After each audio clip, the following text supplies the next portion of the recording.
Hi everybody, today on Getting Ready for Kindergarten, we're going to talk about something really important, shoes. For kindergarten, you come to school with shoes on your feet, but after the first day, you also need to leave a pair of shoes at school. The shoes you leave at school are your indoor shoes, and they're worn all day, including gym class. So you need to make sure that it's a shoe that you can easily put on because you'll be taking it on and off when you go outside, and also that it has a good non-marking sole for the gym. So let me show you some little shoes, and you tell me if you think they would be good as indoor shoes. Let's start with this pair of fancy sandals. They've got buckles to put them on and hard black soles. Do you think these would be a good pair of indoor shoes for kindergarten? These are nice for a fancy picture or something, but they are not going to work well as your indoor shoes. So don't bring fancy sandals as your indoor shoes to keep at school. Let's try something else. How about something a little comfier than fancy sandals?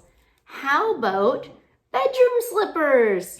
Ooh, look at those, so nice and fluffy, nice and cushy soles, not gonna mark the gym floor, but guess what? These are really hard to run in, and they wouldn't be safe on your feet. So these ones cannot be worn to school. Let's look for another pair of indoor shoes.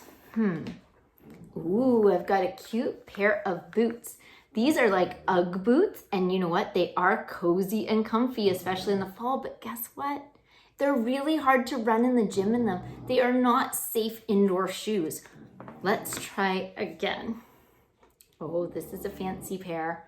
Look at these little dress shoes, ballet flats. They've got a cute bow, but again, a hard marking sole. It's not going to be comfortable for spending all day doing gym and moving your body. These are not the right shoes for kindergarten.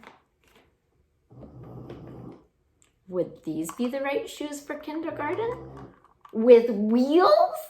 Wheels, Heelys, things like that? We do not wear for our indoor shoes in kindergarten, although I bet we could go pretty fast in the halls in those. I have one more pair. Let's look at them. Look what I have here. A pair of sneakers or running shoes. And these don't have real laces. They have elastic, so it's easy for me to put on and off my feet quickly, or a pair with Velcro would be a really good choice. And sometimes it's hard to figure out what foot these go on. If your child is having some trouble figuring out which foot their little shoes go on, what you need to do is take them so that they're the right way, and then here in the middle, put a little dot here and a little dot here so that when they're together, the dots kiss and then they know their shoes are on the right feet. The last thing you need to remember about your indoor shoes is they need to have your name inside them. They sell stickers you can put inside your shoe, but you can also use a marker to write inside your shoe or a piece of tape and put it in there with your name so we know who it is. If you put your first name and your last initial, that's probably all your teacher will need to make sure that your shoes never get lost. I hope you enjoyed learning more about kindergarten. We look forward to seeing you in kindergarten this year. Bye.